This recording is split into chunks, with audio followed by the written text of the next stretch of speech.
You think that this is a great way to proceed and is fair to the consumers who had asbestos in their baby powder? Indeed, the claimants after that transaction had access to more recourse than they did before, which is exactly More recourse? which is exactly the You reason. created, in the words of the Third Circuit, you created a company with the sole purpose of sending it into bankruptcy. So you could limit your liability. Here's what I don't understand. Johnson & Johnson is a hugely profitable company, isn't it?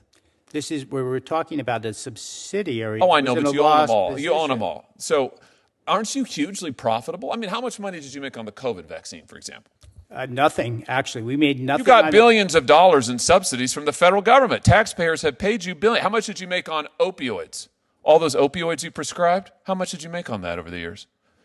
I do not have that information. Really? I thought it was curious when you said that your company credo was to always put the public first. It is. Was that what you were doing when you were lying to doctors and patients about the addictive nature of opioids? Is that why your company agreed to billions of dollars in settlements with states and other localities because of what you did to further the opioid crisis? We prevailed in the only two cases that were tried. and You the settled jury for billions of determined. dollars, and I brought one of those suits, and it's the proudest thing I ever did as Attorney General of the state of Missouri. Your company has made billions of dollars on American consumers, multiple times lying to them. And the idea that you now are looking actively for ways to limit the liability for further torts you have committed against the American people, I think is outrageous. Absolutely outrageous. And if you want to know why the American people don't trust huge corporations, it's because of companies like yours.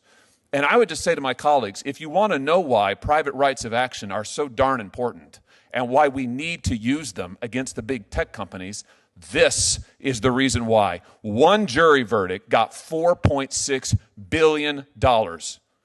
That's a hammer. Companies fear it. They fear it. It's why they're trying to distort the bankruptcy code to avoid it. We need to give more Americans the ability to get that recourse in court. And we need to change the bankruptcy code to make sure that companies like J&J can't avoid it. Thank you, Mr. Chairman. Thanks, Senator Hawley.